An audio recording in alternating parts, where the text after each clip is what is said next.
오늘 예배 자리에 나오신 여러분 모두를 환영합니다. 우리 앞뒤좌우로 반갑습니다. 한 주 잘 지내셨습니까? 인사 한번 나누면 좋겠네요. 반갑습니다. 한 주 잘 지내셨어요? 네, 이 앞에 오랜만에 선주자매 한국 갔다가 돌아왔습니다. 우리 반갑습니다. 박수 한번 쳐주시면 좋겠고요.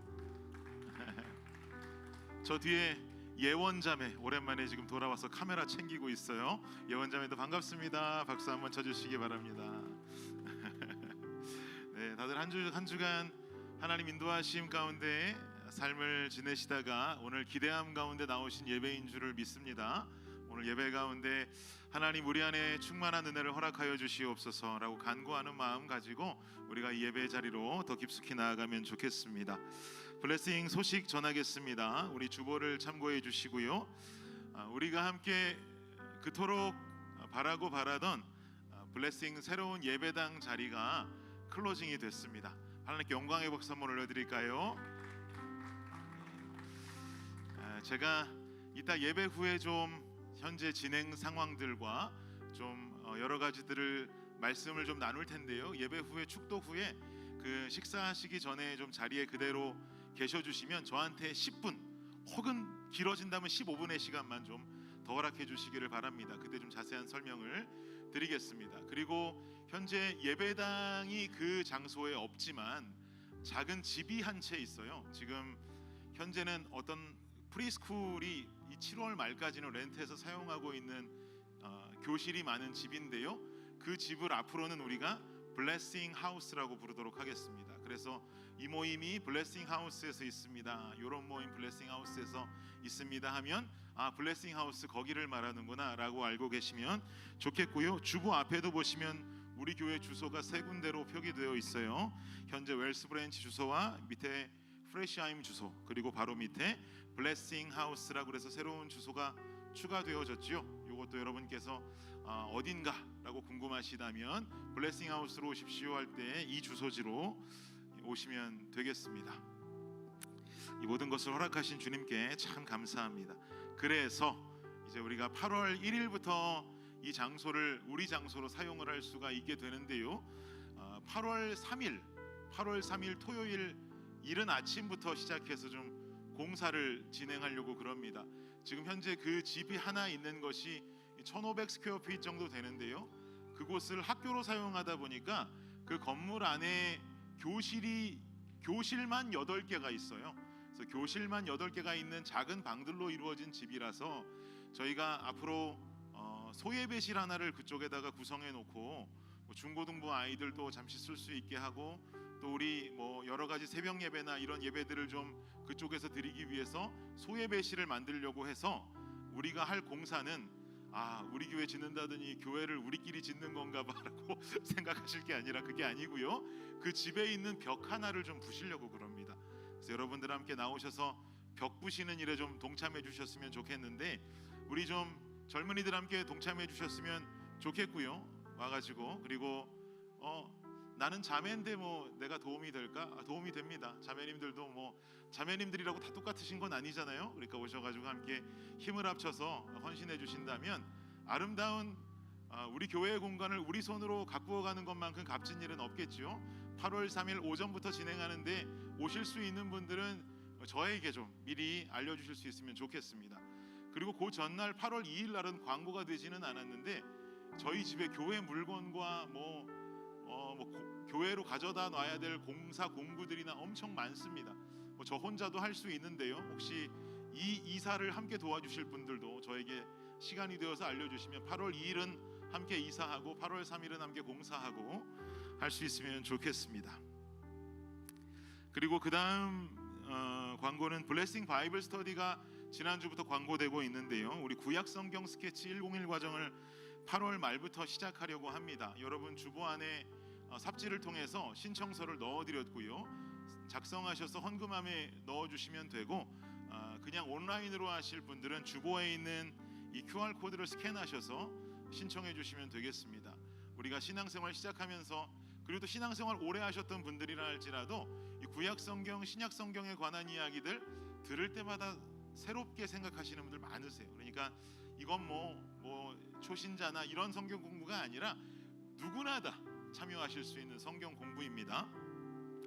그렇게 아시고 신청해 주시면 되겠고, 시간은 8월 말부터 매주 토요일 오전 10시 반에 진행할 계획이고요. 장소는 블레싱하우스에서 진행하려고 합니다.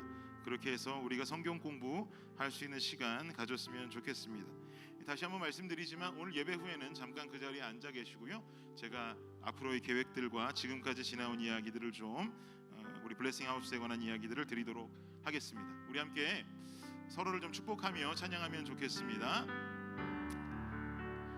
하나님께서 당신을 통해 메마른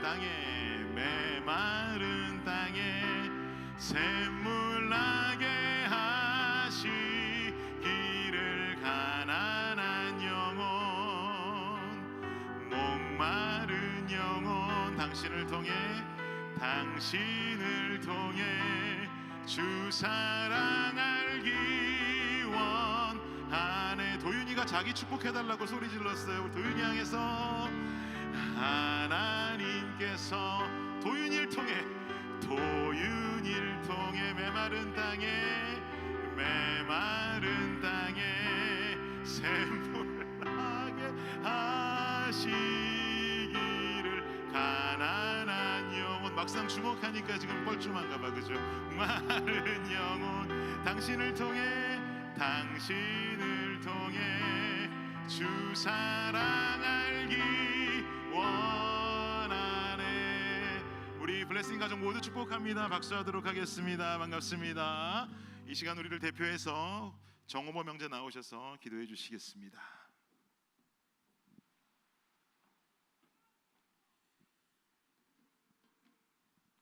기도드리겠습니다. 전능하신 하나님 아버지, 감사합니다. 오늘도 저희들에게 생명 주시고 이 귀한 예배 자리로 인도해 주셔서 주님 감사합니다.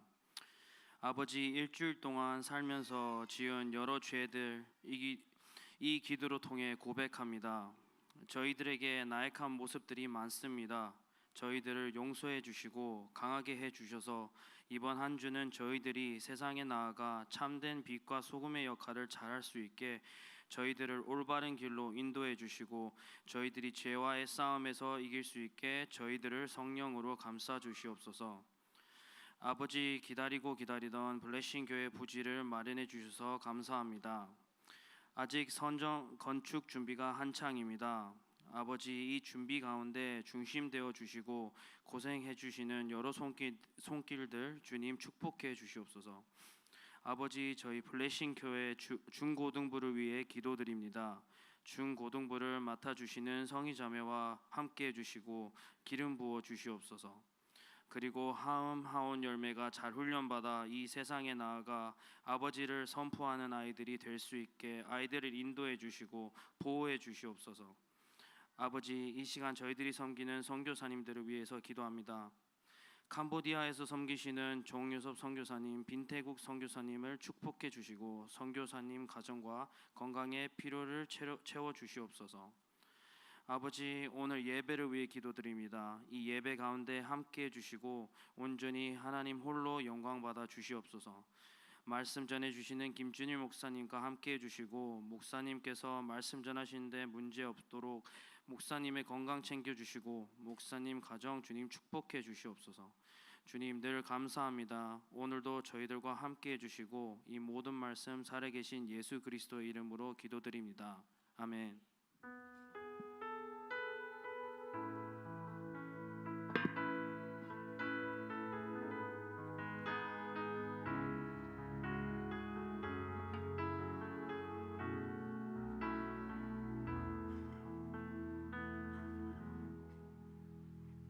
다 같이 일어나 주세요.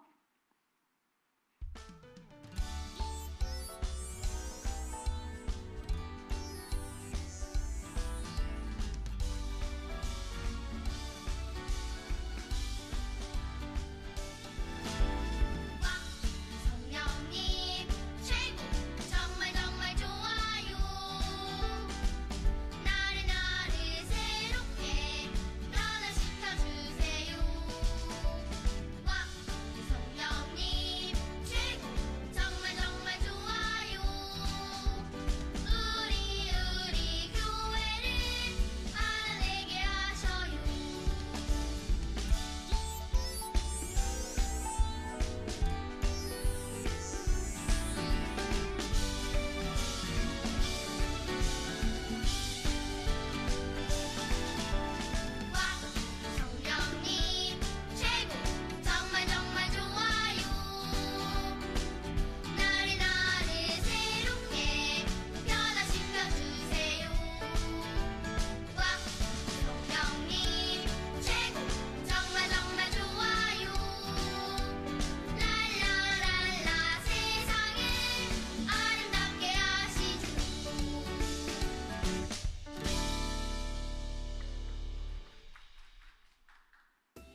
지난주에 도대체 어디 갔다 온 거야? 아, 호범이 형, 나는 지난주에 태권도 대회가 있어서 댈러스에 다녀왔어. 댈러스? 댈러스가 어디야? 나는 2주 전에 달라스에 다녀왔는데 이름이 비슷하네. 호범이 형, 댈러스가 달라스야. What? 진짜? 근데 인규 형 혹시 이거 알아? 일로 와봐. 내가 인규 형한테 하나 알려줄게. 뭔데? 인규 형 잘 들어. LA가 로스앤젤레스야. 진짜? 아, 이제 알겠네. 뭘 알아? 장한 형이 방학 때 LA에 간다고 하더라고. 근데 그 다음 주엔 또 로스앤젤레스에 간다는 거야. 그래서 그래서 난 장한 형이 나한테 거짓말하는 줄 알았지 뭐야. 인규 형 앞으로 내가 많이 알려줄게. 오늘 성경에도 아덴이라는 도시가 나오는데 이 아덴이라는 도시는 어디인 줄 알아요? 전도사님, 아덴이 어디예요? 네, 일단 성경 속에 나오는 아덴 이야기를 한번 읽어드릴게요. 바울이 아덴에서 그들을 기다리다가 그 성에 우상이 가득한 것을 보고 마음에 격분하여. 정말 아덴이라는 곳이 나오네요. 전도사님, 아덴이 어디인가요? 힌트를 하나 드릴게요. 지금 그리스라는 나라의 수도예요. 우리 블레싱 키즈 중에 아는 사람이 있나요?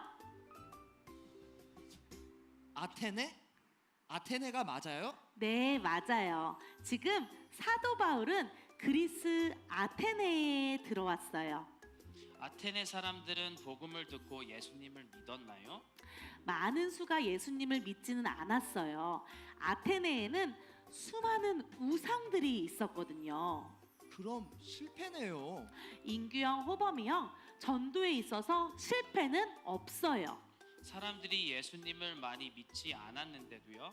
네, 우리는 전도를 열매 수확이라고 생각하지만 우리 전도는 복음의 전달이에요.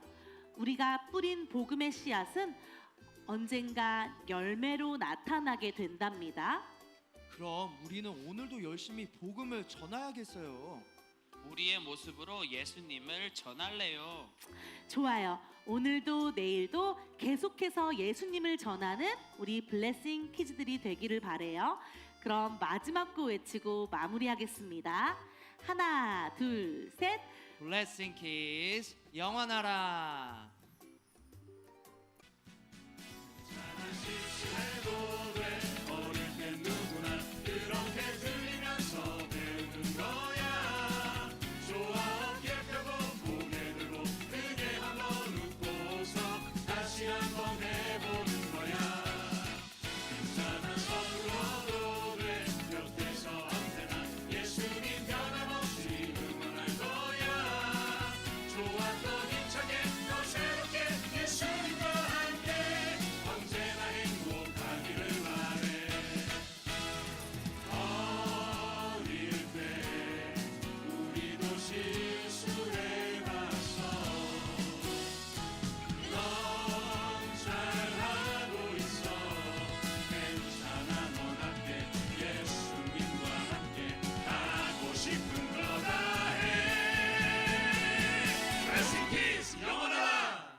하기를 바래.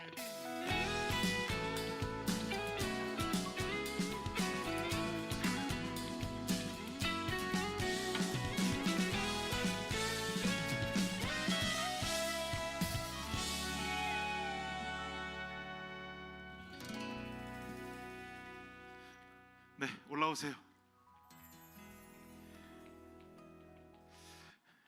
우리 미리 여러분께 광고 드리자면 다음 주에 블레싱 키즈 시작하는 율동곡이 바뀝니다.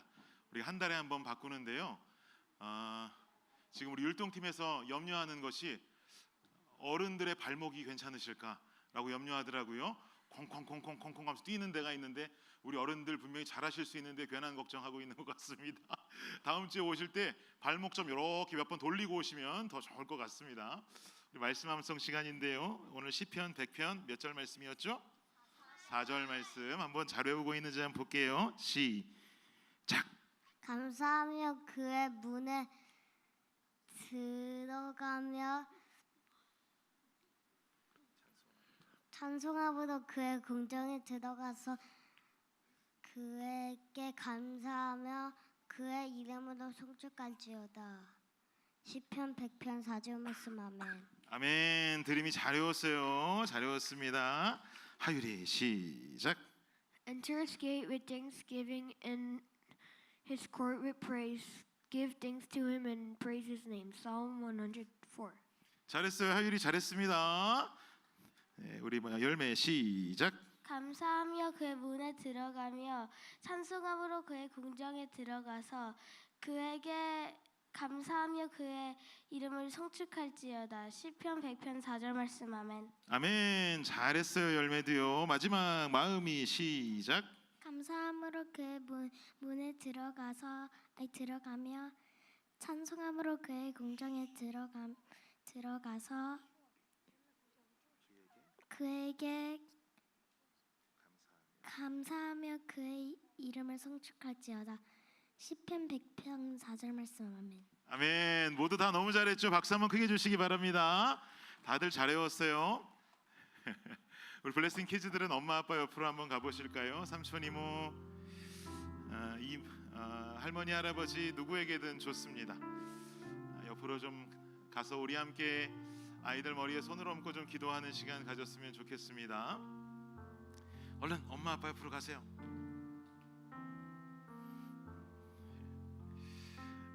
감사함으로 그분에 들어가고 찬송함으로 그의 궁정에 들어가서 그에게 감사하고 그의 이름을 송축할지어다. 모든 이 말씀이 우리 블레싱 키즈들의 삶의 모습이 되기를 예수님의 이름으로 축복합니다. 이 시간 우리 함께 기도하실 때 그렇습니다. 주님, 이 아이들의 삶이 지금 시편 100편의 고백처럼 감사함으로 그의 문에 들어가고 찬송함으로 그의 궁정에 들어가서 감사하고 송축하며 주님 안에서 살아가는 이 아이들의 삶과 인생길이 되게 하여 주시옵소서. 그것보다 중요한 삶의 모습은 없습니다. 하나님, 주님을 찬양하고 주님을 예배하는 이 예배자의 삶, 우리 자녀의 삶 속에 가장 먼저 임하는 삶의 모습 되게 하여 주옵소서. 이 시간 우리 자녀들을 위해서 한 목소리로 좀 기도하도록 하겠습니다. 기도합니다. 주님 감사합니다. 아버지 하나님, 우리 귀한 자녀들을 한 사람 한 사람 모두 축복합니다. 감사함으로 그 문에 들어가서 찬송함으로 그의 궁정에 들어가 그에게 감사하며 그의 이름을 송축할지어다. 아이들이 암송하고 고백한 이 삶의 모습이 하나님 이 아이들의 삶 곳곳에서 드러나고 나타나는 예배자의 삶이 되게 하여 주시옵소서. 주님, 이 삶보다 중요한 것이 어디 있겠습니까? 이 삶을 살아감이 하나님 우리 삶에 있어 가장 중요한 삶인 줄을 믿습니다. 우리 어른들도 이 삶을 살아가지 못하여서 몸부림치며 살아가고 있는 것 아니겠습니까? 하나님, 세상 가운데서도 인정받고 훌륭한 사람 되는 것도 참으로 중요하지만 하나님 보시기에 멋진 예배자의 모습을 먼저 갖추는 것, 우리 자녀들 세대가 이것을 깨닫고 그렇게 우뚝 서 있는 신앙인들이 되게 하여 주옵소서.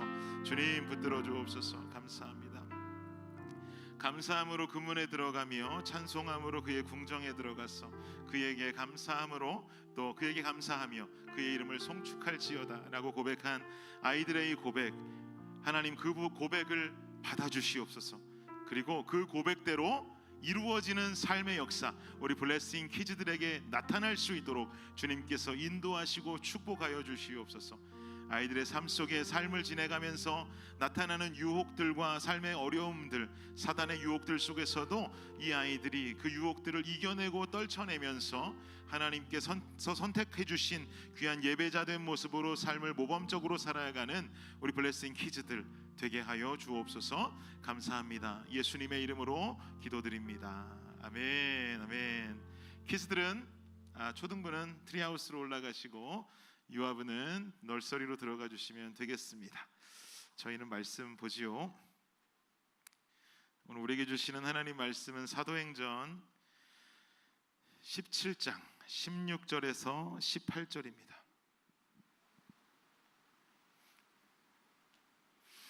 사도행전 17장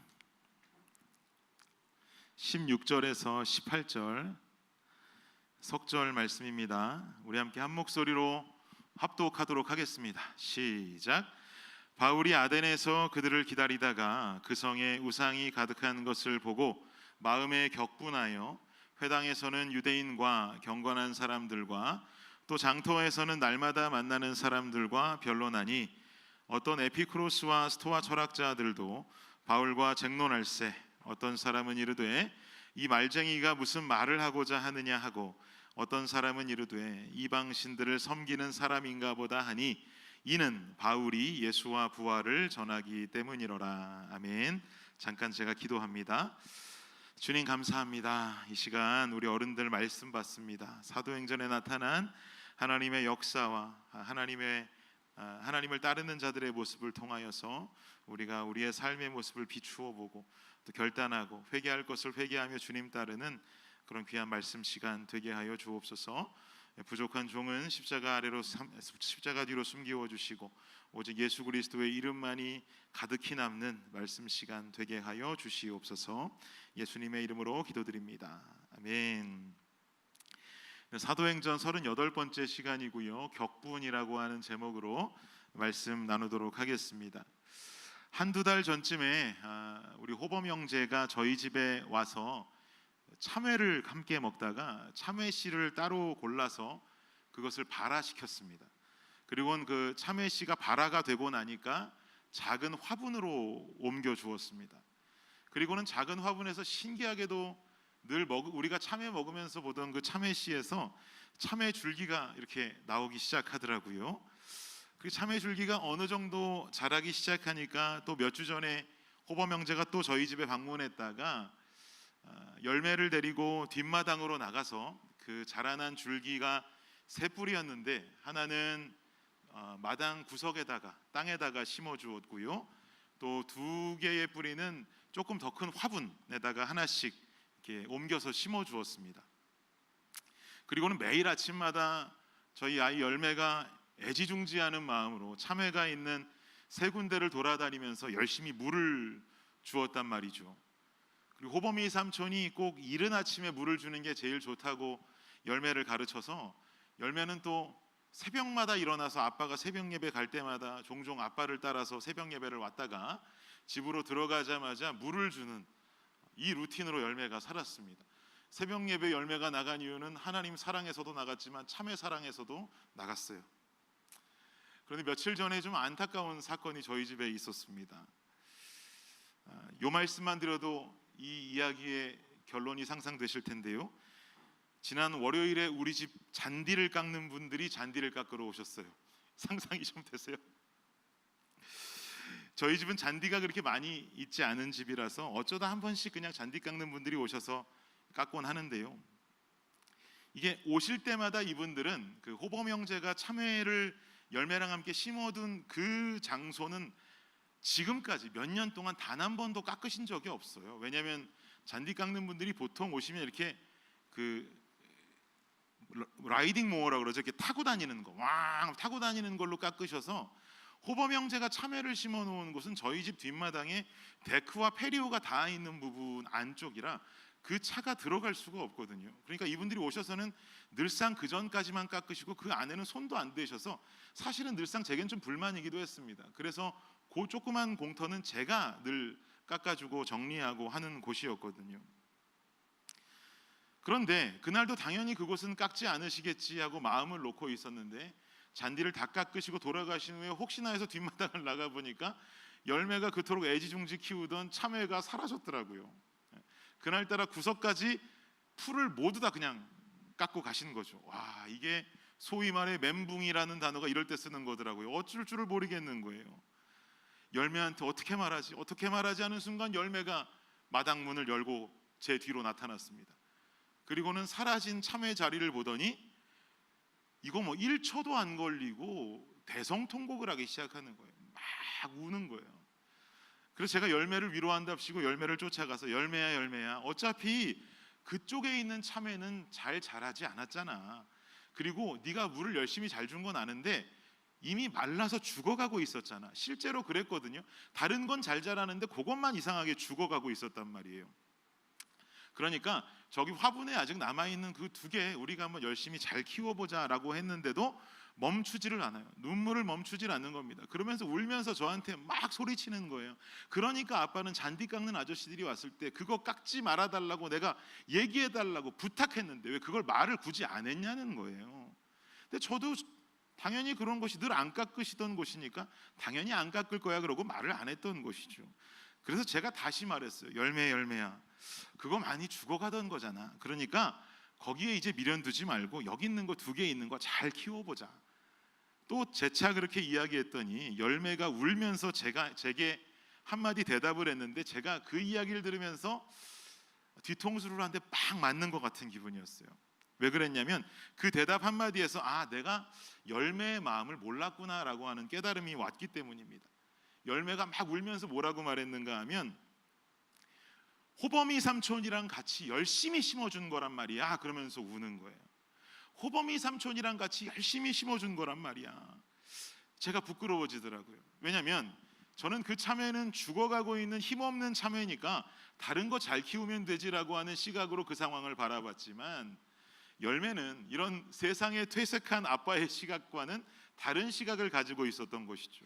자기가 참 좋아하는 호범이 삼촌이랑 저녁 시간에 나가서 뒷마당에서 참외를 심으면서 가졌던 그 추억의 시간이 사라졌다고 생각하는 거예요.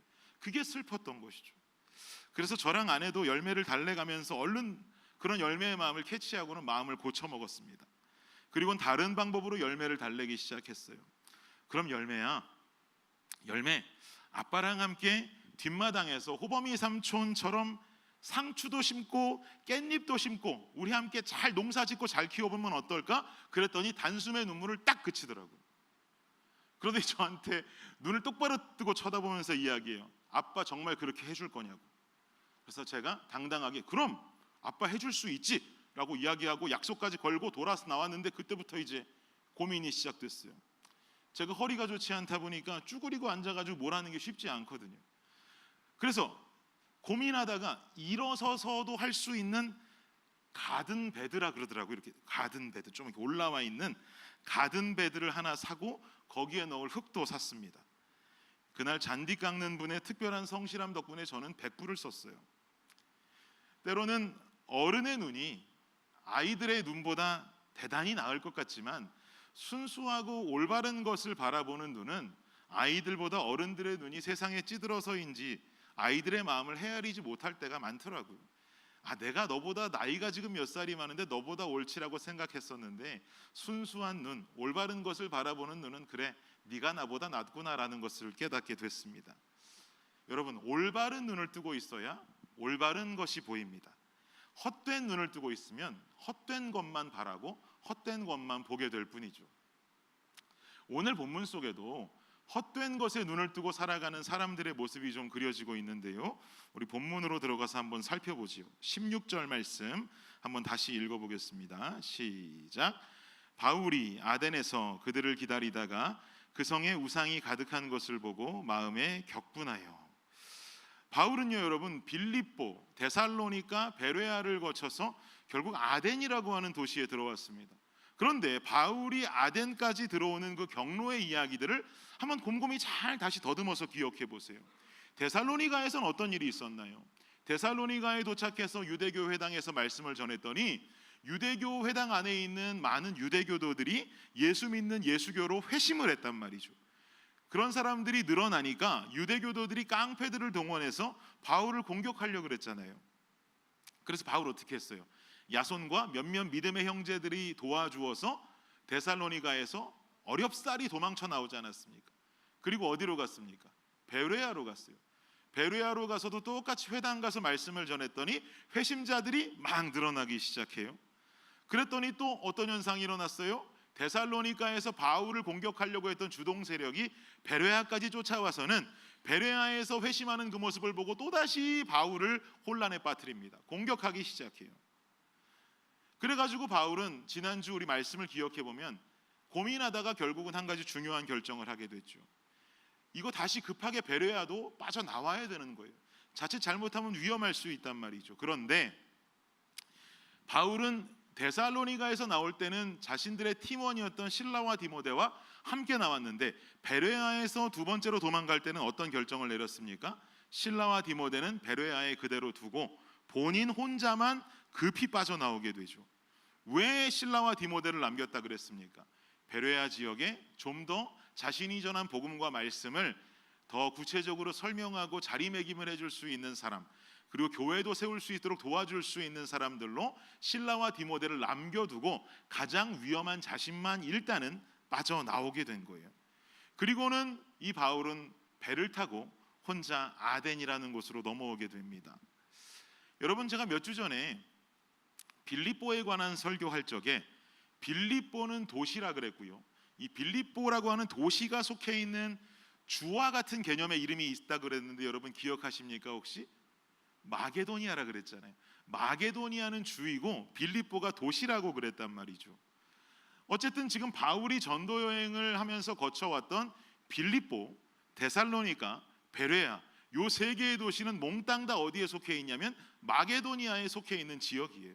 그런데 바울이 배를 타고 건너온 도시 아덴이라고 하는 곳은 어떤 주에 속해 있냐면 거긴 마게도니아가 아니라 아가야라고 하는 주에 속해 있는 지역입니다. 아덴을 시작으로 만나는 이 아덴, 고린도와 같은 지역들은 모두 아가야라고 하는 주에 속한 도시라고 생각하시면 되겠어요. 성경에서는 우리가 사도행전을 볼 때 주랑 도시의 개념을 나눠서 설명하지 않기 때문에 때로는 헷갈릴 때가 많이 있거든요. 그래서 여러분들께서 이런 부분을 상식적으로 잘 알고 계시면 성경을 이해하기가 쉬워집니다. 8월부터 시작되는 바이블 스터디 구약 성경 스케치에서 이런 것들 조목조목 알려드려요. 그러니까 여러분 고민하지 마시고 신청하셔서 성경을 볼 수 있는 시각이 밝히 떠지시기를 예수님 이름으로 축복합니다. 이렇게 바울은요 아덴이라고 하는 도시에 들어왔어요. 아가야에 속해 있는 아덴. 어떻게 보면 바울 마음이 여러분 어땠을까요? 개선 장군처럼 의기양양한 모습으로 아덴으로 들어왔을까요? 그렇지 않았겠죠. 데살로니가에서도 도망 나왔고 베레아에서도 도망 나와가지고 쫓겨온 아덴이에요. 바울의 심정은 도망자의 쓸쓸함으로 가득해 있었을지도 모르겠습니다. 자신은 그저 자신이 경험했던 예수 그리스도의 진리를 알리고 싶었을 뿐인데 예수를 메시아로 깨닫지 못하고 맹목적으로 구약의 하나님만을 섬기면서 여전히 메시아를 기다리고 있는 이 유대교 사람들에게 참된 진리를 알려주고 싶었을 뿐인데 자신을 공격하는 무리들이 생기면서 데살로니가에서도 도망 나오고 또 베레아에서도 급히 도망 나오곤 그 자기가 꾸린 이 2차 전도여행 팀에서도 벗어나서 혼자 배 타고 쓸쓸하게 도망자 심정으로 아덴에 들어온 거예요. 그런데 16절을 보니까 아덴에 도착한 바울은 아덴의 모습을 보고 충격에 빠져버리게 되는데요. 16절 말미에 보니까 바울이 어떻게 됐다고 말하고 있습니까? 바울이 마음이 어떻게 됐대요? 격분했다라고 말하잖아요. 격분했다.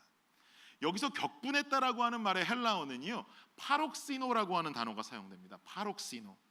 근데 이 파록시노라고 하는 헬라어가 변형이 되어서 오늘날에도 쓰는 단어로 지금 사용이 되는데 이 단어가 어떻게 변형이 되냐면 패록시즘이라고 변형이 돼요. 이 단어는 어떻게 해석이 되냐면 발작이라는 뜻입니다. 발작한다 이 말이에요. 지금 바울이 아덴의 모습을 보고 격분했다라고 하는 의미는 바울이 발작을 일으킬 정도의 본인의 마음과 행동을 추스릴 수 없는 상태로 분노하게 됐다라는 뜻이죠. 그리고 이 파록시노라고 하는 헬라어가 사도행전 안에 다른 곳에서도 한 군데 사용이 되는데요. 사도행전 15장을 보면 바울과 바나바가 싸우고 갈라지잖아요. 그죠? 기억하시죠? 바나바는 자기 조카인 마가를 같이 데리고 2차 전도 여행 가자 그랬더니 바울이 그거 끈기도 없고 인내도 없는 마가를 어떻게 또 데리고 가냐? 나는 데려갈 수 없다 그러면서 둘이 심히 다투잖아요. 요 심히 다투었을 때 사용된 헬라어가 파록시노예요. 그러니까 얼마나 이 바울과 바나바도 얼마나 심히 다투었는지를 우리는 알 수 있는 것이죠. 근데 여러분, 이 발작이라는 것을 우리가 생각해 보면, 발작한다는 것은 내가 스스로 제어할 수 있는 행동이 아닙니다. 내 심정과 나의 뇌가 나를 컨트롤할 수 없는 상태에 이르는 걸 발작이라 그래요. 누군가 발작이 일어나는 것을 내가 발작이 일어나네? 내가 이걸 멈춰야겠다라고 멈출 수 있는 사람은 없죠. 내가 이걸 일으켜야겠다라고 해서 일으킬 수 있는 사람은 없습니다. 이 정도로 지금 자신이 제어할 수 없는 정도의 분노의 상태에 바울은 이르렀어요. 도대체 왜 이런 상태까지 바울은 이르게 된 것일까요? 뭐가 바울을 이토록 화가 나게 만들었을까요? 여러분, 아덴은 아까 우리 퀴즈 시간에도 알려드렸지만 그리스의 아테네를 말합니다. 여러분, 아테네 기억해 보시면 뭘로 유명한 도시입니까? 정치, 문화, 철학의 중심지예요. 여러분 그렇게 잘하시고, 나훈아 씨도 요즘 그렇게 목청껏 놓아 부르는 테스 형, 우리 소크라테스, 플라톤, 또 누구예요?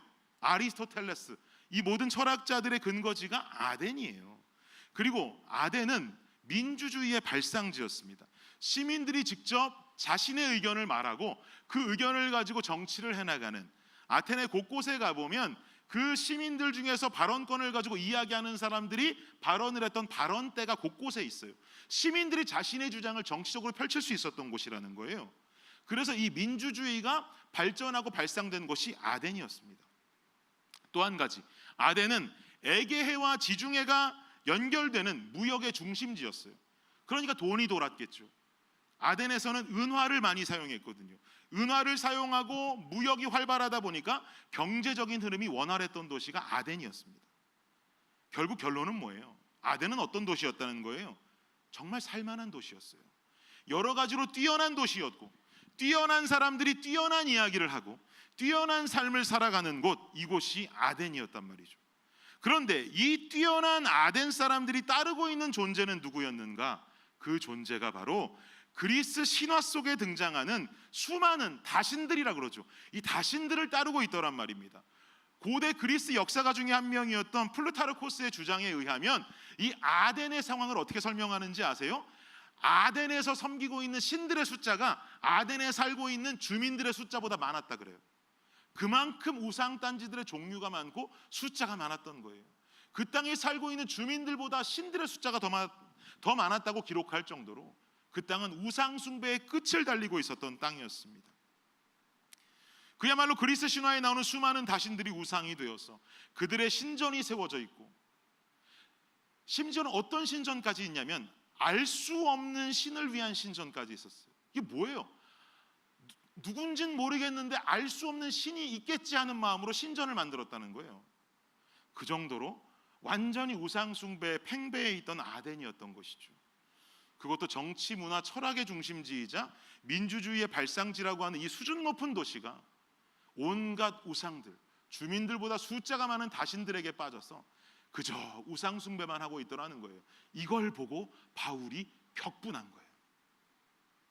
그럼 왜 그렇게도 이 수준 높은 삶을 살아갔던 아덴 사람들은 수많은 다신들을 숭배하면서 살았을까요? 무슨 이유가 있었을까요? 이들은 도대체 그 수많은 다신들에게 뭘 바랬던 것일까요? 당시 아덴 사람들이 따르고 있는 이 신들을 향한 그들의 염원은 다른 것이 없었습니다. 여러분, 그리스 신화를 생각해 보세요. 이들이 왜 그들을 따랐는지. 그들의 염원은 질병, 풍요, 전쟁의 승리와 같은 것들을 이 신들이 해결해 준다고 믿었던 거예요. 질병을 해결해 주는 신, 풍요를 위해서 자연현상을 책임지는 신, 또 내가 아이를 많이 가질 수 있도록 다산을 할 수 있도록 도와주는 많은 신들, 전쟁의 승리를 허락하는 아테나와 같은 여신, 또 이 신들의 왕이라고 불리는 제우스와 같은 신, 이런 존재를 믿으면서 이들이 그토록 원한 건 자신의 삶이 어떻게 하면 더 풍요로워질 수 있을지, 물질을 더 많이 가질 수 있을지, 또 질병으로부터 자유로워질 수 있을지, 또한 나라의 전쟁이 승리하면서 부강한 나라, 부강한 도시, 부강한 가정에서 여유를 즐기면서 의시되며 살아가는 것, 이것이 그들의 염원이고 이유였단 말이죠. 이것이 아덴 사람들이 이 수많은 신들을 섬기고 신전을 세웠던 이유라는 것입니다. 질병과 풍요로움과 물질과 전쟁에서의 승리함. 저는 이 시점에서 하나님께서 오늘 이 강단에 세우신 종으로서 여러분께 무거운 질문 하나를 던지려고 합니다. 저와 여러분이 오늘날 예수님을 믿는 염원은 무엇입니까? 우리는 무엇을 위해서 예수를 믿습니까? 더 단도직입적으로 질문합니다. 혹시 우리가 예수를 믿는 이유는 지금 아덴 사람들이 자신을 믿고 있는 염원과 많이 다릅니까? 혹은 비슷합니까? 질병과 같은 아픔과 슬픔으로부터 자유롭기 원하고, 내 삶이 물질의 축복으로 인해서 풍요롭고 여유로운 삶을 살기 원하고, 내가 있는 환경, 내 가정, 내 도시, 내 나라가 각각 주어진 어떤 각각 다른 삶의 전쟁으로부터 자유로워서 더 어깨에 힘주고 의시되고 살아가기 원함으로써 혹시 예수의 이름을 부르고 하나님의 이름을 부르면서 살고 있는 것은 아닙니까? 하나님의 이름을 부르고 있지만, 예수 그리스도의 이름을 부르고 있지만 결국 내 염원과 내 바램은 모두 다 나라고 하는 내 개인주의에 빠져 있고, 내 성공주의에 빠져 있고, 내 이기주의에 빠져 있지는 않습니까? 여러분, 예수 믿는다고요 질병이 사라지고 무병장수하는 거 아닙니다. 예수 믿는다는 것은 질병에 걸려서 아픔이 있고 슬픔이 있다 할지라도 그 속에서 하나님과 함께 견뎌나가는 것을 배우고 훈련받는 것이 신앙입니다. 예수 믿는다고 갑자기 어느 날 일확천금이 떨어져서 부자 되고 풍요로워지는 거 아닙니다. 하나님 믿으면 물질 생기고 하나님 믿으면 부자 된다고 하는 이런 희대의 거짓말 속에 예수 믿고 계신다면 여러분, 그 생각 버리세요. 예수 믿는다고 그렇게 되지 않습니다. 예수님을 믿는다는 것은 오늘 먹고 죽을 쌀 한 톨이 없다 할지라도 그 상황을 하나님과 함께 이겨내고 그 어려움들을 하나님과 함께 견뎌낼 수 있는, 내 안에 여전한 평안과 기쁨을 누리며 살아가는 것, 이것을 배워가는 것이 예수 믿는 신앙의 모습인 줄을 믿습니다. 여러분, 질병으로부터 자유로워지시려면은요, 이 세상 내가 살고 싶은 대로 다 살고는 교회 나와서 건강하게 해달라고 헌금하고 기도하는 게 아니라 그냥 일상 속에 건강한 음식 더 많이 드시고 병원 자주 다니면서 내 건강 체크하면 우리 건강하게 살 수 있어요.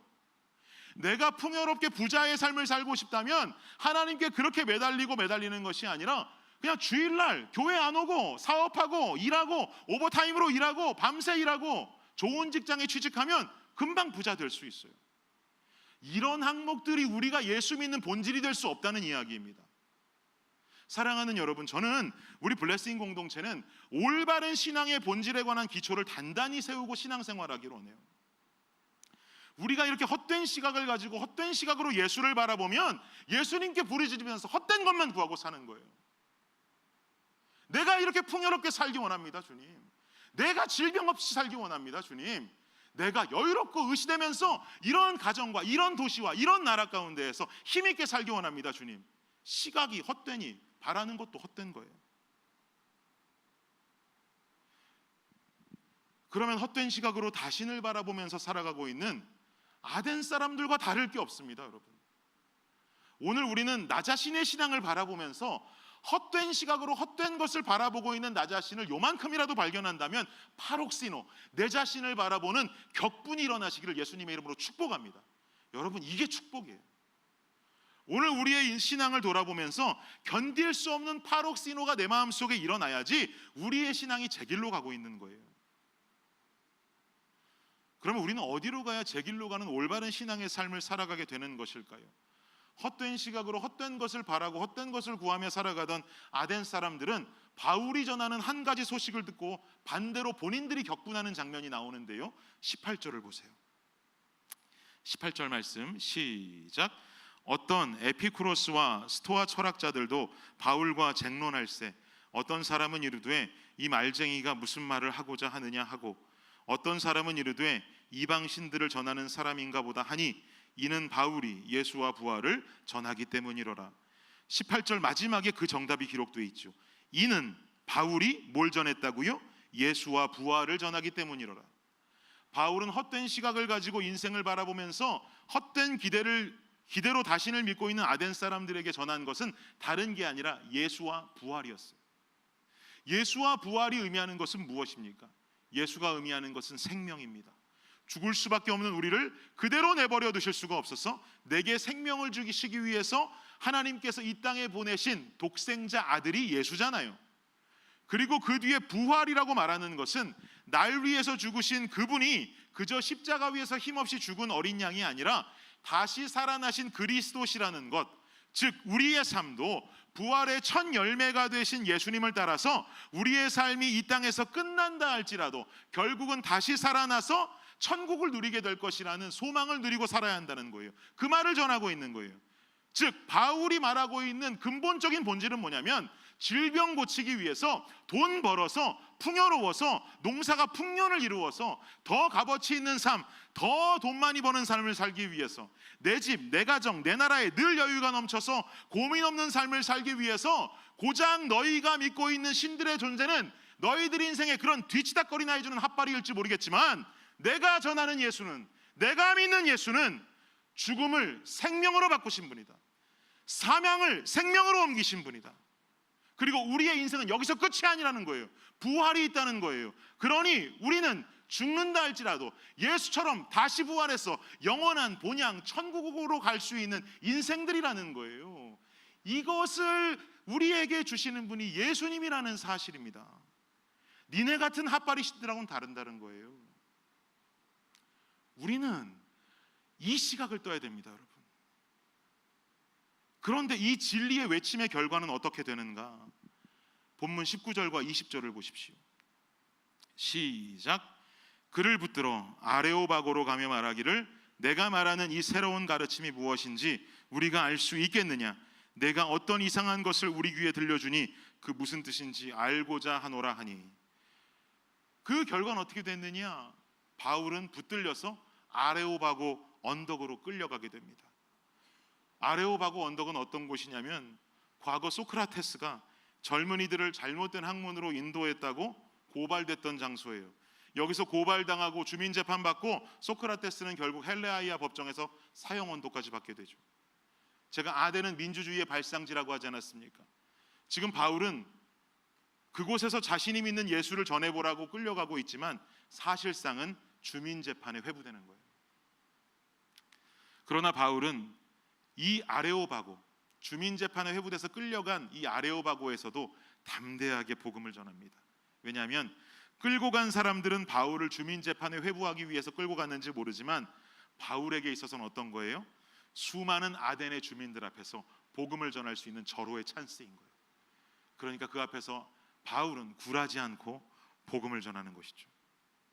사랑하는 여러분, 우리가 예수를 믿는 이유가 아덴 사람들이 자신들을 바라보는 이유가 되어서는 안 됩니다. 오밤중에 정한수 떠놓고 비나이다 비나이다 하는 스타일의 믿음 일랑은 버려야 됩니다. 그들이 빌고 있는 그 어느 신도 자신을 믿고 있는 인간의 삶을 사망에서 생명으로 옮겼다 주장하는 자는 아무도 없습니다. 오직 하나님뿐이세요. 그러기에 예수는 종교가 아니에요. 예수는 진리입니다. 우리는 그 진리 되신 예수 그리스도의 사랑을 기억하면서 그 사랑에 감격하고 감사한 신앙의 본질로 반드시 돌아가야 됩니다. 그러면 우리가 살아가는 이 세상에서의 풍요로움과 풍족함은 우린 예수 믿으니 싹 다 포기하고 가난하게 살면 되는 걸까요? 저 지금 그런 얘기 드리는 게 아닙니다. 말씀으로 제 마음을 대변하겠습니다. 마태복음 6장 28절에서 30절입니다. 시작. 또 너희가 어찌 의복을 위하여 염려하느냐? 들의 백합화가 어떻게 자라는가 생각하여 보라. 수고도 아니하고 길쌈도 아니하느니라. 그러나 내가 너희에게 말하노니 솔로몬의 모든 영광으로도 입은 것이 이 꽃 하나만 갖지 못하였느니라. 오늘 있다가 내일 아궁이에 던져지는 들풀도 하나님이 이렇게 입히시거든 하물며 너희일까 보냐. 믿음이 작은 자들아. 아멘. 주님은 이 시간에 말씀을 통해서 우리에게 도전하십니다. 책임지심의 복을 도전하시는 거예요. 우리가 더 이상 잡신들을 섬기는 그 동일한 신앙의 자세를 버리고 날 구원하신 십자가 사랑을 기반한 신앙의 뿌리를 올바르게 두게 될 때 예수님의 따뜻한 음성이 지금과 같이 우리에게 들릴 것입니다. 사랑하는 아들아, 사랑하는 딸아, 너희가 풍족함을 위해서 염려하느냐? 들의 백합화가 어떻게 자라는가 한번 잘 생각해봐라. 아무도 키우는 사람 없는데도 잘 자라고 있지? 또 아름다운 색과 자태를 뽐내고 있지? 사실 그 백합화는 아무도 돌보지 않는 게 아니라 그 백합화를 만든 내가 돌보고 있기에 아름답게 자라고 있는 거야. 내가 들에 핀 백합화도 그렇게 돌보고 있거늘 이 믿음이 작은 딸아, 이 믿음이 작은 아들아, 과연 핏값 주고 산 너희들의 인생을 내가 가만히 내버려둘 수 있겠니? 전능하신 하나님께서 책임지시는 인생만큼 특별하고 든든한 인생은 없습니다. 우리 블레싱 성도님들은 이 든든한 인생을 소망하는 자들이 되시기를 바랍니다. 올바른 시각으로 올바르게 바라보며 올바른 것을 구하며 살아가는 우리의 인생을 하나님께서 책임지시는 우리 모두가 될 수 있기를 예수님의 이름으로 축복합니다. 결론을 맺겠습니다. 우리 블레싱 교회는 작년 10월에 개척했습니다. 이제 개척 9개월째를 달리고 있는 신생교회입니다. 개척 당시에 이제 초기 처음으로 이제 인원들을 대충 기억하면서 함께 우리 교회 생활을 하겠다고 헌신해 주신 인원들을 헤아려 보니까 개척 초기의 인원이 20명 초반대였습니다. 20명 초반, 22명, 21명 그 정도의 인원이더라고요. 뭐 많다 생각하실지 모르겠지만 그 중에 잘 아시는 것처럼 저희 부부 2명과 저희 아이들 5명과 부모님과 제 동생까지 합치면 이미 10명이었어요. 그때 생각하고 지금 생각하면 그래도 인원 비율적으로 참 많이 성장했다라고 저는 생각합니다. 엊그저께 이 웰스브랜치 교회 크리스 목사님 만나서 함께 좀 아침 식사를 했는데 우리 교회 인원수를 여쭈시더라고요. 저는 한국 목사님들만 그런 거 물어보시는 줄 알았는데 미국 목사님도 너희 교회 몇 명이냐고 물어보더라고요. 그래서 제가 몇 명이라고 말씀드렸다. 아이들 포함 이만큼입니다라고 했더니 크리스 목사님이 와우 그러는 거예요.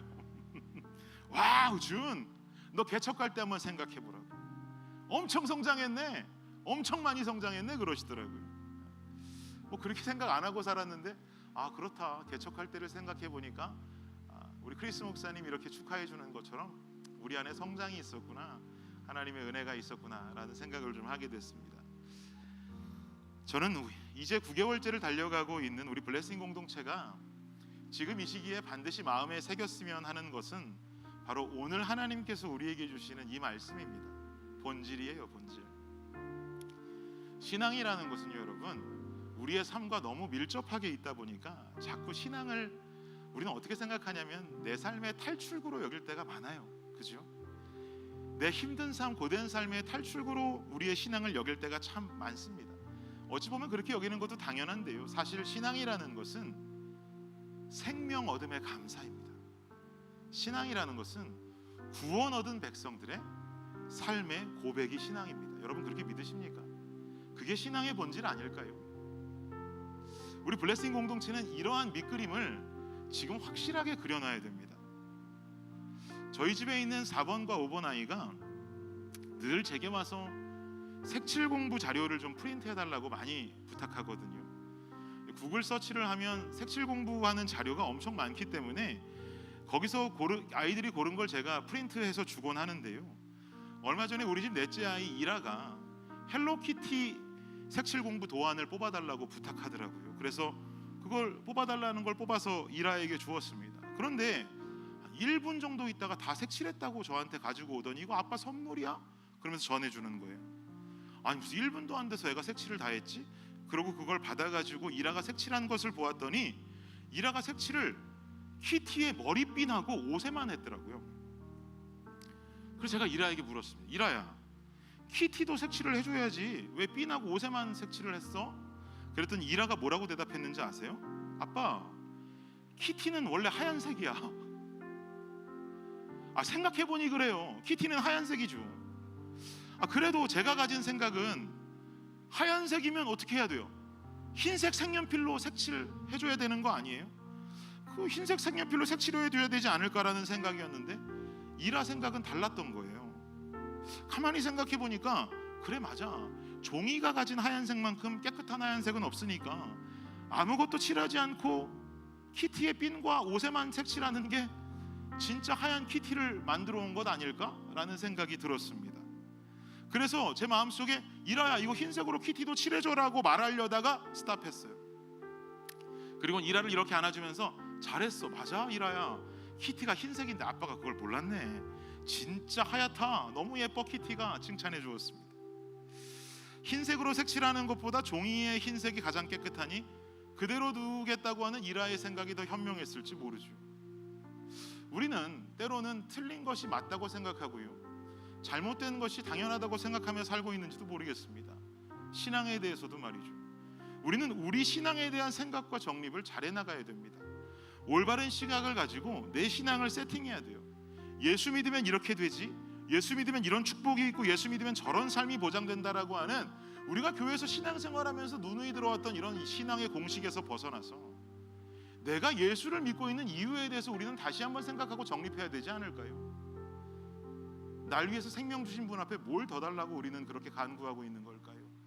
주지 않아서 원망하고 주지 않아서 시험 들었다고 우리는 뭐 그렇게 당당하게 떠들 때가 있을까요? 보이지 않는 분이라고 너무 막말할 때 우리 많은 것 같아요.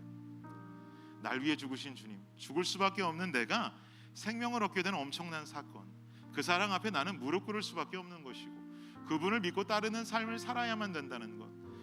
여러분, 그래야 주님을 온전히 따르고 주님께서 말씀하신 이웃도 사랑하고 돌보고 하라는 그 실천의 삶도 기쁨으로 감당하며 신앙생활할 수 있지 않을까요?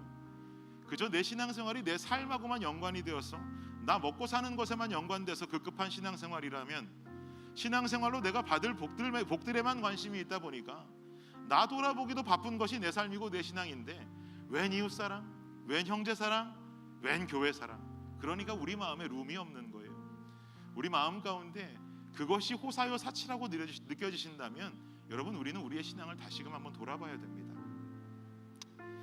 테슬라의 대표인 일론 머스크 다들 잘 아시죠?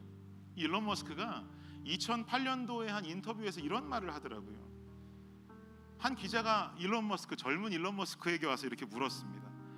당신은 왜 그렇게 전기차를 고집하고 있습니까? 제가 보니까 다른 대기업들, 포드 이런 대기업들 자동차 회사에서는 전기차에 아직 관심 두고 있지 않은 것 같은데 당신은 왜 그렇게 전기차에만 관심을 두고 투자하고 있습니까? 그랬더니 일론 머스크의 대답이 어땠는지 아세요? 내가 전기차에 관심을 두고 여기에 매진하고 있는 이유는 대기업은 혁신을 이룰 수 없기 때문입니다. 혁신이라는 것은 우리 같은 스타트업 회사들이 할 수 있는 특권입니다. 저는 그 인터뷰를 듣는데 꽤나 은혜가 되더라고요. 사랑하는 여러분, 지금 블레싱 교회가 해낼 수 있는 특권이 바로 이거예요. 우리 기업으로 따지면 지금 스타트업 아닙니까? 크지 않은 인원수가 모여서 신앙생활하고 있는 지금, 여러분, 지금 이때 블레싱 교회의 신앙의 본질이 정립되지 않으면 우리 교회 커져도 문제되지 않을까요? 그때 가서는 바꿀 수 없어요. 우리가 얼른 본질로 돌아가서 이 뿌리를 지금 생성해야 됩니다. 지금 이 숫자일 때, 지금 우리 교회 같은 분위기일 때, 우리처럼 가족같이 지내고 있을 때 빨리 이걸 정립해야 돼요. 왜요? 그 다음에 주님께서 정말 우리에게 은혜 주셔서 우리 교회가 양적으로 질적으로 부흥하는 날이 온다 할지라도 우리가 지금 이 본질을 정립해 놓으면 그때 가면 이 본질이 우리 교회의 모터가 됩니다. 혁신은 당연한 것이 되는 것이죠. 그러나 이 혁신을 우리가 지금 이루지 못하면 그때 가서 목청껏 아무리 떠들어봤자 우린 돌아가기 너무 힘들어요. 지금이 기회입니다. 지금이 특권이에요. 여러분, 헛된 눈을 뜨고 헛된 것을 바라보고 헛된 것을 바라보며 살았다면 여러분, 이 시간 우리의 신앙을 다시금 재정립하고, 주님, 나를 구원하신 하나님, 나를 지켜주시고 날 살려주신 하나님 감사합니다. 주님 앞에 무릎 꿇을 수밖에 없어요. 주님 앞에 나와서 무언가를 간구하기 이전에 나는 감사의 표현밖에 할 수 없습니다. 그런 내 인생 들의 백합화까지 돌보시는 주님께서 책임져 주십시오. 이 고백에 살아있는 우리 모두가 되시기를 예수님의 이름으로 축복합니다. 이 시간에 함께 찬양하며 결단하는 시간 갖기 원합니다.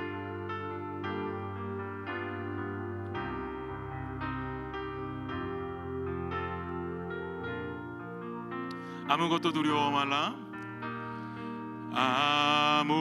아무것도 두려워 말라. 주 너의 하나님이 지켜주시네. 놀라지 마라, 겁내지 마라. 주님 나를 지켜주시네. 주님 나를 지켜주시네. 내 맘이 힘에 겨워 지칠지라도, 내 맘이 힘에 겨워 지칠지라도 주님 나를 지켜주시네. 세상의 험한 풍파가 세상의 험한 풍파 몰아칠 때도 주님 나를 지켜주시네. 주님은 나의 산성, 주님은 나의 요새, 주님은 나의 소망, 나의 힘이 되신 여호와. 내 맘이 힘에 겨워 지칠지라도, 내 맘이 힘에 겨워 지칠지라도 주님 나를 지켜주시네. 세상의 험한 풍파가, 세상의 험한 풍파 몰아칠 때도 주님 나를 지켜주시네.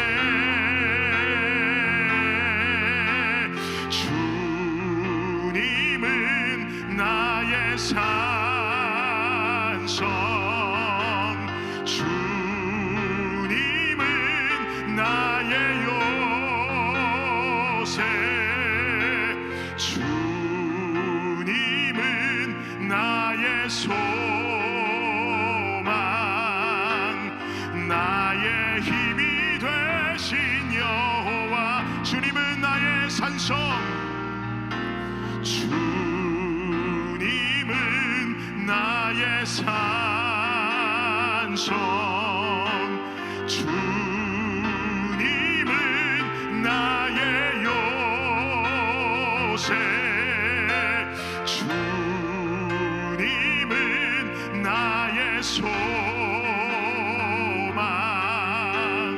나의 힘이 되신 여호와. 우리 다시 한번, 주님은 나의 산성, 주님은 나의 산성, 주님은 나의 요새, 주님은 나의 소망, 나의 힘이 되신 여호와. 여러분, 이 시간 우리 한 목소리로 좀 기도하실 때요, 눈을 감으시고, 이 시간 큰 소리 아니어도 좋습니다. 여러분은 어떤 신앙의 마음을 가지고 예수 믿으셨습니까? 바울은 자신을 섬기고 있는 아덴 사람들을 보면서 격분했다고 합니다. 발작 일어날 정도로. 아덴 사람들이 자신을 믿고 있는 이유는 질병, 풍요로움, 전쟁의 승리와도 같은 나 자신을 위한 내 개인주의적인 신앙의 모습이었습니다. 여러분, 우리가 예수 믿는 모습, 나의 삶의 모습을 돌아보며 내가 예수 믿는 믿음의 모습이 똑같지는 않은지, 내가 나의 신앙이 그 똑같은 마음 가지고 예수 믿지는 않았는지 이 시간 좀 돌아보기 원합니다. 그리고 이 시간 주님 앞에 조용히 회개할 수 있으면 좋겠습니다. 하나님, 아버지 하나님, 날 위해서 목숨 주신 그분 앞에 내가 구할 것만 생각하고 받을 것만 생각하며 살았던 나의 인생을, 나의 신앙을 주님 앞에 회개합니다. 이제는 내가 주님 위해서 어찌 살아갈 수 있을지를 고민하는 내가 되게 하여 주옵소서. 이 시간 우리 작은 소리로 주님 앞에 나의 솔직한 심정을 고백하며 기도하며 나아가겠습니다. 기도하겠습니다. 주님 감사합니다. 아버지 하나님, 내 신앙을 믿습니다. 내가 이토록 목청껏 성도들에게 외치지만 나 또한 그랬습니다. 나 또한 그랬습니다. 이렇게 하면 주님께서 주시겠지. 이렇게 하면 주님이 채워주시겠지. 이렇게 하면 주님이 물질의 축복을 주시겠지. 이렇게 하면 주님이 내게 풍요로움을 허락하시겠지. 이렇게 하면 아픈 사람 없이, 질병 없이 무병장수하겠지. 이렇게 해야 내 가정, 내 도시가, 내 나라가 축복받겠지. 여유로워지겠지. 주님, 누구에게 떵떵거리려고 주님 힘을 빌리고 있습니까? 날 위해서 목숨 버리신 그분 앞에 나는 도대체 무엇을 바라고 있습니까? 주님, 잘못했습니다. 주님, 잘못했습니다. 주님, 잘못했습니다. 주님, 내 인생이, 내 신앙이 변화가 있게 하여 주옵소서. 우리의 신앙이 변화가 있게 하여 주옵소서. 주님, 우리의 신앙이 변화가 있게 하여 주옵소서. 주님, 회개합니다. 회개합니다. 잘못된 것들 회개합니다. 헛된 시각 바라보고 헛된 것 바라보며 헛된 것 강구하는 이 신앙에서 벗어나 주님 감사합니다. 생명 주셔서 감사합니다. 주님 사망에서 나를 주셔서 감사합니다. 내가 주님 위해 무엇을 할 수 있을까요? 고민하시는 분에게 주시옵소서. 주님 감사합니다. 우리 이어서 이 시간 함께 좀 기도하기 원하는 것은 여러분 우리 공동체를 위해서 기도하면 좋겠습니다.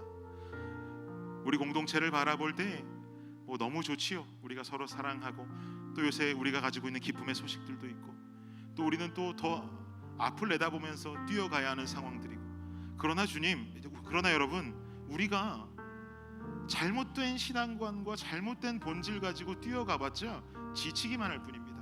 신앙생활은 지쳐서는 안 됩니다. 오늘을 뛰었는데도 내일 뛰고 싶어야 되는 것이 신앙생활인 줄 믿습니다. 우리가 어떤 상황에 처해 있든지 어떤 모습이든지 어떤 시기이든지 하나님 가장 중요한 것은 이 신앙의 본질이 우리 공동체에 있게 하여 주옵소서. 날 구원하신 주님께 감사하고 나를 살려주신 주님 앞에 감사하고 이젠 내가 주님 위에 무언가를 할 수 있을지를 고민하는 우리 공동체의 모습 지금 만들어가게 하여 주옵소서. 우리 교회를 위해서 이 시간 한 목소리로 기도하며 나아가겠습니다. 기도합니다. 아버지 하나님 감사합니다. 주님 우리 공동체를 위해서 기도합니다. 하나님 우리 다른 것 쫓는 것이 아니라 주님 이 믿음의 본질 신앙의 본질에 우리가 마음을 쏟게 하여 주시옵소서. 주님 우리가 어떤 상황이든지 어떤 복을 받았든지 어떤 기쁨 가운데 있든지 또한 우리가 무엇을 바라보고 어디로 달려가든지 하나님 우리에게 가장 중요한 것은 신앙의 본질입니다. 날 구원하신 주님에 대한 감사와 주님 나를 향해서 아버지 아들을 보내신 하나님의 사랑과 아버지 모든 것에 감사하며 그저 나는 주님 위해서 무엇을 할 수 있을지 하나님의 나라를 위해서 어떻게 살아갈 수 있을지를 고민하고 하나님 그저 나는 주님을 위해서 살아가나 주님은 내 인생을 책임지시는 들의 백합화도 돌보시는 그 주님께서 나의 삶을 책임지시고 이끌어가시는 그 은혜의 결과를 바라보며 뛰어갈 수 있는 우리 모두가 될 수 있도록 주여 역사하여 주시옵소서. 하나님 기복신앙적인 것이 없어지고 하나님 우리가 주님 믿음의 모든 것이 형통하고 모든 것이 우리가 잘 살고 우리가 모든 것이 좋아지는 모습이 아니라 그리 아니하실지라도 내가 주님을 바라보겠노라고 하는 다니엘의 고백처럼 주여 우리의 삶의 모습이 우리의 고백이 주여 그리 아니하실지라도 나는 주님을 바라보겠습니다. 왜냐하면 주님은 나를 위해 죽으신 주님이고 나를 위해서 생명 바치신 그 주님 앞에 내가 주님께서 무엇을 안 해주셨다고 주님을 원망하고 주님 앞에 내가 시 없는다고 말할 수가 있단 말입니까? 주여 우리가 이런 신앙 가진 공동체가 되게 하여 주옵소서. 하나님 우리가 이런 신앙 가진 공동체가 되게 하여 주옵소서. 혁신은 지금 일어나야 됩니다. 개혁은 지금 일어나야 됩니다. 이 개혁이 일어난 그 모습이 그대로 우리 교회의 모토가 되고 우리 교회의 모습과 우리 교회의 성격이 될 수 있도록 주님 역사하여 주시옵소서. 주님 함께하여 주시옵소서. 주님 감사합니다. 주님 혁신은 일어나야 합니다. 우리 신앙의 개혁은 일어나야 합니다. 날 위해 목숨 주신 주님 앞에서 왜 이것도 주시지 아니하고 저것도 주시지 아니하느냐고 감히 주님 앞에 따지고 원망하고 시험 들고 주님은 없다고 고백하고 있는 게 내 모습이라면 주여 아덴 사람과 다를 바가 없습니다. 주님 우리는 아덴을 벗어나길 원합니다. 우리 신앙의 아덴을 벗어나서 우리 신앙의 천국을 맛보는 우리가 되기를 간절히 원합니다. 예수가 우리 신앙의 이유가 되고 그리고 다시 부활하여 우리가 누릴 천국이 우리 신앙의 소망이 되는 아버지 그런 우리 블레싱 공동체가 되게 하여 주옵소서. 나중에는 늦습니다. 지금 우리가 그 신앙 갖추게 하여 주옵소서. 지금 그 신앙을 갖추어서 블레싱 교회의 모토가 되고 블레싱 교회의 모습과 블레싱 교회의 성품이 그것으로 우리가 만들어져 갈 수 있는 우리 귀한 공동체가 되게 하여 주시옵소서. 지금은 우리 주 예수 그리스도의 은혜와 무한하신 하나님 사랑과 놀라운 성령의 은총이 지금 이 시간 주님 앞에 나와 결단하고 신앙의 본질을 제대로 갖추겠노라고 결단하며 돌아가는 여기 모인 모든 성도들 머리 위에 지금으로부터 영원까지 함께 하시기를 우리 주 예수 그리스도의 이름으로 축원하옵나이다. 아멘. 아멘.